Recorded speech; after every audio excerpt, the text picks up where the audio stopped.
প্রত্যেক বছর শীতের সময় বড় বড় ঝিলে বা লেকের ধারে অনেক অচেনা পাখি দেখা যায়। এদেরকে পরিযায়ী পাখি বলে। এই পরিযায়ী পাখি নানা প্রজাতির হয়, যেমন শামুক খোল, পিনটেল, হুইসলিং ডাক ইত্যাদি। সাইবেরিয়ার মতো অনেক ঠান্ডা জায়গা থেকে সাধারণত এই সমস্ত পাখিরা আসে। শীতের সময় ওই সমস্ত জায়গায় প্রচণ্ড ঠান্ডা পড়ে এবং বরফ পড়ে, তাই পাখিরা কম ঠান্ডার দেশে চলে এসে 2-3 মাস থাকে। ওই সময় তাদের ডিম ফুটে বাচ্চা হয়।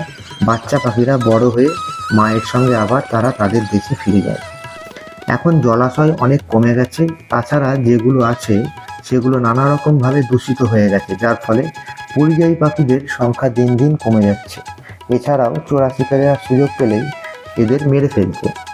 তাই আমরা যদি সচেতন হয়ে জলাশয়ের সংস্কার করি এবং চোরা শিকারীদের পাখি মারা বন্ধ করতে পারি, তাহলে আবার এই সমস্ত পাখিরা আমাদের এখানে এসে ভিড় করা শুরু করবে।